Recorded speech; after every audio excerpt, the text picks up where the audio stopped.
Not really, but before the problem of arthritis, I think she used some gel on her knee, hmm. and that led to acne and small type No, of. that is okay. But basically, I was trying to understand was how her general health is like. So as far as what I can gather, जो आपने मुझे बताया कि she is around 62 years old. She is not obese. उनका body weight ठीक है. And the arthritis आप 4 साल you consider a long period, but हम उसको ठीक मानते हैं. So it is a relatively recent onset arthritis. And there is no significant medical illness. ये सारे फैक्टर्स जो हैं ये अच्छे फैक्टर्स मानते हैं हम, ये गुड प्रोग्नोस्टिक फैक्टर्स हैं, जिनका मतलब होता है कि इन केसेस में पेशेंट को रिकवरी नॉर्मल से भी फास्ट होनी चाहिए। तो एक चीज़ और मैं जानना चाहूँगा कि आजकल उनका करंट एक्टिविटी लेवल कितना है, आजकल वो कितना चल फिर लेते हैं पूरे दिन में? Actually, she is basically a teacher of nursery wing. So the normal routine you can think of a teacher, and after that she comes home and then her routine kitchen work. नहीं, जो मुझे अब तक गगन जी आपकी बातों से लगा ना, इनको अर्ली ग्रेड 4 आर्थराइटिस है, जिसका मतलब होता है कि अब वो स्टेज है जिसमें कार्टिलेज की प्रोटेक्टिव लेयर खत्म हो चुकी है, लेकिन अभी कोई कॉम्प्लिकेटिंग फीचर्स नहीं आए हैं। तो मैं रिकमेंड करूंगा कि इनको एक ऑर्थोपेडिक सर्जन से इवेल्युएट होना चाहिए, एक नी रिप्लेसमेंट यूनिट में इवेल्युएट होना चाहिए। हमें ऑब्जेक्टिवली देखना है कि जो हमें आपकी बातों से लग रहा है क्या एक्सरे पे भी वो सेम चेंजेस हैं। अगर वो एक्सरे पे भी सेम चेंजेस हैं तो इनको बहुत ज़्यादा फ़ायदा मिलेगा नी रिप्लेसमेंट से। और इनका जिस तरह का प्रोफाइल आपने मुझे बताया, ये प्रोफाइल बड़ा सेफ प्रोफाइल है।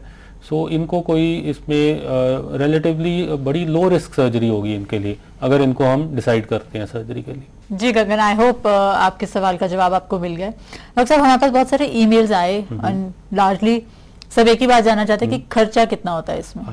देखिए, जो ये जॉइंट्स होते हैं, ये ऑल्दो इंडियन कंपनीज भी बना रही हैं, but by and large we prefer to use imported joints. जी। तो ये जॉइंट का एक एवरेज एक्सपेंडिचर पर जॉइंट रफली अराउंड 80,000 85,000 के करीब होता है। प्लस अगर आप मेडिसिन वगैरह मिलाओ तो एक जो बेसिक कॉस्ट है वो रफली 2.25 लाख के करीब होती है, दोनों घुटनों की। ओके। ऑल्दो ये बड़ा वेरी करेगा कि हॉस्पिटल टू हॉस्पिटल। जी। एक अच्छे प्राइवेट हॉस्पिटल में ये तकरीबन 3 लाख के करीब खर्चा होगा, एक अच्छे गवर्नमेंट हॉस्पिटल में तकरीबन 2.5 लाख के करीब खर्चा होगा इसका। और हर एक गवर्नमेंट हॉस्पिटल में ये फैसिलिटी अवेलेबल है? नहीं, सिर्फ जो मेजर इंस्टीट्यूट्स हैं वहीं पे ही फैसिलिटीज अवेलेबल है। और नी रिप्लेसमेंट एक इस तरह की सर्जरी है जिसमें हम मानते हैं कि ये एक बड़े सेटअप में हो तो बेटर है, बिकॉज ये एल्डरली लोगों में हमने करनी है सर्जरी। इसमें हमने एक ही चीज़ का ख्याल रखना है कि जख्म इन्फेक्ट ना हो। जी। और बाय एंड लार्ज एल्डरली लोगों को कुछ हद तक हार्ट की और ये सब प्रॉब्लम्स होती हैं। अगर किसी को डायबिटीज हो तो? देखिए, डायबिटीज बड़ा कॉमन है इस उम्र में। हमारे अगर हम 40-50% सर्जिकल पेशेंट जो हैं वो डायबिटिक हैं, तो उनमें हमें होता है कि जिस विंडो पीरियड में हम सर्जरी कर रहे हैं उस टाइम हम शुगर को ठीक कंट्रोल में रखें। उसके लिए हॉस्पिटलाइज होते ही पेशेंट का रैंडम स्केल के अकॉर्डिंग उनका इंसुलिन चार्ट शुरू हो जाता है। तो उनकी शुगर के अकॉर्डिंग उनको इंसुलिन की डोज हम देते रहते हैं। और हम initial 1 week 10 days of surgery उनकी शुगर को एकदम कंट्रोल में कर लेते हैं, ताकि उसमें रिस्क ऑफ इन्फेक्शन मिनिमम हो। क्योंकि डायबिटीज में हीलिंग के ही ज्यादा इशू। हाँ जी, बट जितना लोगों को एक डर है डायबिटीज का, विद करंट मेडिसिन वो लार्जली अनफाउंडेड है। ओके। हम शुगर को बड़ी अच्छी तरीके से कंट्रोल में कर लेते हैं मेजॉरिटी पेशेंट्स में। और आप कुछ टिप्स देना चाहेंगे जॉइंट्स की बेटर हेल्थ के लिए? देखिए, मैं कहना चाहूंगा उन लोगों को जो कि अपने 40s 50s में है, बिकॉज ये प्री आर्थराइटिक एज है। ये वो उम्र है जिसमें अगर आप अपने जॉइंट्स का ख्याल रखोगे, बॉडी वेट का ख्याल रखोगे, तो आप काफी हद तक आर्थराइटिस को अवॉइड कर सकते हो। इस स्टेज पे लोगों को एक अच्छा एक्टिव लाइफस्टाइल अडॉप्ट करना चाहिए, एक बैलेंस डाइट लेनी चाहिए और डेली अपना एक फिक्स्ड एक्सरसाइज रूटीन रखना चाहिए। डाइट में क्या ध्यान रखना चाहिए? High protein? नहीं, basically what we want is कि आपका वेट ना बढ़े। तो फैटी चीजें अवॉइड करो आप। वो तो वैसे भी 40s के बाद वैसे भी आपके कार्डियक पॉइंट से, हार्ट के पॉइंट से आपको अवॉइड करनी चाहिए। जी। सेकंड, उन लोगों के लिए जिनको अभी अर्ली आर्थराइटिस है, जो कि 50s 60s में है, ये वो उम्र है जिसमें आप अब टोटली तो नहीं बच सकते आर्थराइटिस से, बट आप इसकी प्रोग्रेशन को कम कर सकते हो, इसकी सफरिंग को कम कर सकते हो। उसके लिए आप एक अपने ऑर्थोपेडिक सर्जन जो भी आपके आसपास हो उनके रेगुलर फॉलोअप पे रहो। वो आपको आपकी बीमारी की स्टेज के हिसाब से आपको उस ट्रीटमेंट पे रखेंगे। अर्ली स्टेज पे आपको कोई फिजियोथेरेपी, कोई कार्टिलेज सप्लीमेंट्स पे रखेंगे, और अगर आपके डॉक्टर को लग रहा है कि अब बीमारी एडवांस हो गई है तो आपको एक ठीक टाइम पे अपनी सर्जरी करानी चाहिए। ओके। जो हम कॉम्प्लिकेशंस और ये सब चीज़ों की बात करते हैं, ये ज़्यादातर उन लोगों में होती हैं जिनमें निगलेक्ट हो जाता है आर्थराइटिस। ज़्यादातर वो लोग जो कि कुछ 5-6 सालों से पूरा नहीं चल पा रहे हैं, उन पेशेंट्स में हमेशा हार्ट का रिजर्व भी कम होता है, किडनीज का रिजर्व भी कम होता है और जॉइंट्स की पोजीशन भी खराब होती है। पर हम ब्रिस्क वॉक की बात करें, it's like beneficial for arthritis के पेशेंट्स को, उससे चला ही नहीं जाता है। बिल्कुल बिल्कुल। देखो, अगर हम वेस्ट में, जैसे मेरी मेजर एजुकेशन वेस्ट में थी, तो हम मानते थे कि अगर कोई 40-45 मिनट बिना सिग्निफिकेंट पेन किलर के सैर नहीं कर पा रहा है तो उसको सर्जरी की जरूरत है। ओके। तो हम यहाँ पे अपनी प्रैक्टिस में तो बहुत एडवांस्ड आर्थराइटिस देखते हैं। एक डेवलप्ड कंट्री में, डेवलप्ड वर्ल्ड में तो इतना एडवांस होता ही नहीं आर्थराइटिस। हमें प्रोक्रास्टिनेट करने की आदत है ना, वी कीप डिलेइंग, जब तक डिले हो सकता है कर लो। और भी हमारा एज अ जनरल पॉपुलेशन, हमें एक डर है सर्जरी से, एक फोबिया है सर्जरी का, जबकि सर्जरी बहुत ही सेफ है अगर वो ठीक टाइम पे की जाए। जी है। अब हम आपके सामने रीमा वसुंधरा का केस रख रहे हैं। रीमा करीब 22 सालों से व्हीलचेयर को कन्फाइंड थी, फिर इन्होंने नी रिप्लेसमेंट सर्जरी करवाई और अपने पैरों पर वापस से खड़ी हुई। आइए उन्हीं से सुनते हैं उनकी मिराकुलस स्टोरी ऑफ रिकवरी। जब मैं मैट्रिक में पढ़ती थी तब मुझे ये आर्थराइटिस हुआ, रोमेटॉइड आर्थराइटिस, और उसकी वजह से मुझे नीज जो है मेरे घुटने ख़राब हो गए और काफ़ी जल्दी एक फ़िक्स पोजीशन पे आ गए। 90 एंगल के फिक्स थे बिल्कुल, ना मैं उन्हें पूरी तरह से खोल सकती थी, ना बंद कर सकती थी, ना सीधी खड़ी हो सकती थी। ये मुझे काफ़ी सालों तक रहा। डॉक्टर हरसिमरन मुझे मोटिवेट कर सके कि हाँ मुझे सर्जरी करवानी है और मेरी टांगें सीधी हो जाएंगी। जो भी मेरे माइंड में उस वक्त क्वेश्चंस थे एज ए पेशेंट कि मेरी सर्जरी कितनी कामयाब होगी, मैं सीधी हो जाएंगी मेरी टांगें या नहीं, अगर हो गई तो मैं खड़ी हो सकूंगी नहीं, अगर खड़ी हो सकेगी तो चल सकूंगी या नहीं, लॉट ऑफ क्वेश्चंस। मैंने करवाई 7 मार्च 2010 में। 15-20 दिन में मैं पूरी तरह से चलने फिरने लायक हो गई थी। वो तो हॉस्पिटल से जब वो डिस्चार्ज करते हैं तभी हो जाता है, लेकिन आम एक नॉर्मल घर में छोटे मोटे अपने काम करना वो मैंने शुरू कर दिया था। लेकिन अब उसमें काफ़ी बेटर हो गया है, एक बेटर लाइफ हो गई है। पहले तो मैं खड़ा होना भी मुश्किल था जहाँ, तो वहाँ अब मैं थोड़ा चल फिर भी लेती हूँ, बेटर अपना चल फिर लेती हूँ। जो भी कहीं जाना है, मुझे पहले डिपेंडेंट होना पड़ता था किसी ना किसी पे, जहाँ मैं सोच ही नहीं पा रही थी कि मेरी टांगें सीधी भी हो जाएंगी जो फिक्स है नीज से, वहाँ चलना तो वाकई ही मुझे बहुत बहुत आज भी मतलब वो मुझे लगता है कि हाँ बहुत बड़ी बात है कि मैं चल रही हूँ। प्रॉब्लम्स फेस नहीं करनी पड़ती हैं सर्जरी के बाद।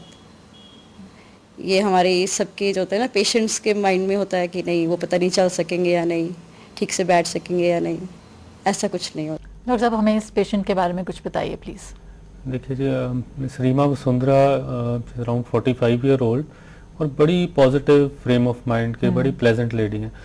अनफॉर्चुनेटली इनको रूमेटॉइड आर्थराइटिस हुआ, जो मैंने शुरू में बताया था कि ब्लड बॉर्न गठिया जिसको हम कह देते हैं।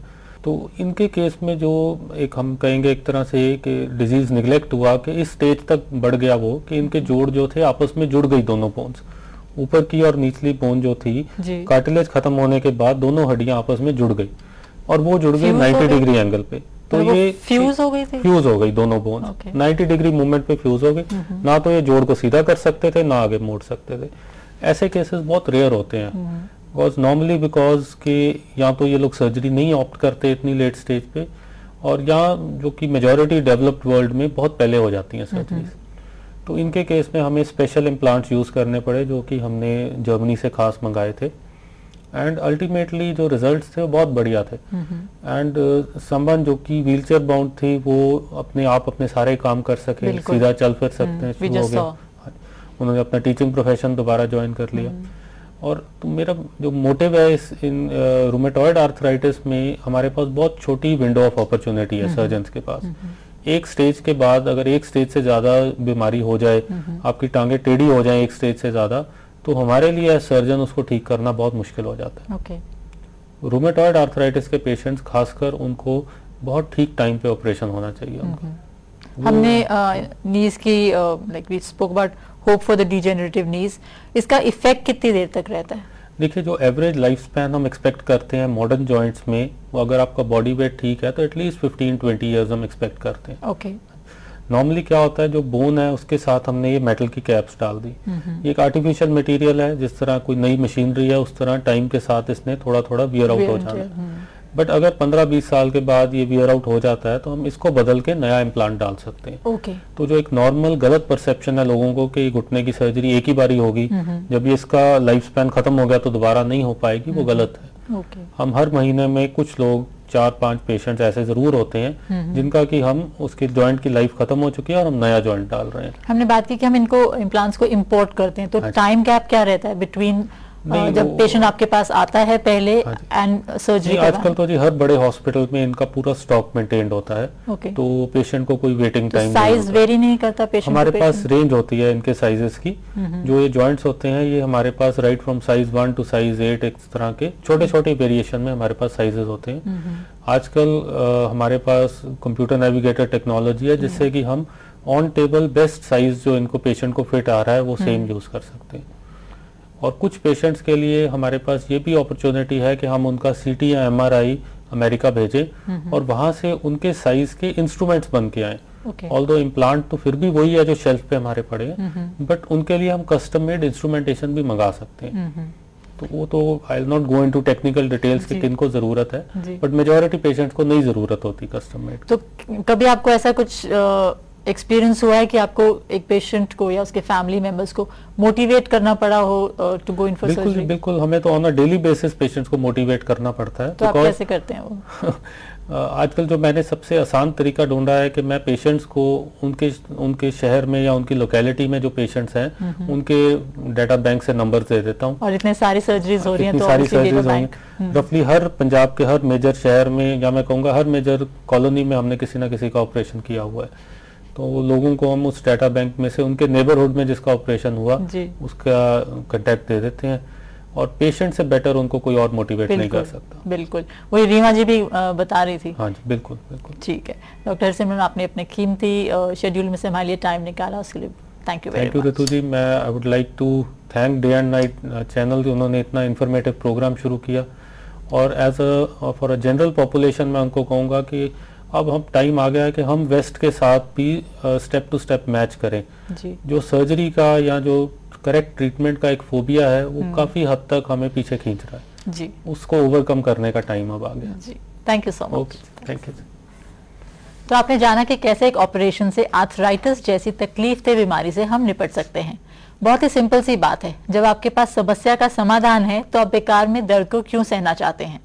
अगर आपकी सेहत से जुड़ी कोई समस्या है जिसके बारे में आप हमसे जानकारी चाहते हैं तो आप हमें इस पते पर ईमेल कर सकते हैं। हमारा पता है healthline@dayandnightnews.com, और आप हमें फोन करके भी अपनी हेल्थ से जुड़ी समस्या बता सकते हैं। हमारा फोन नंबर है 0172-504-3734।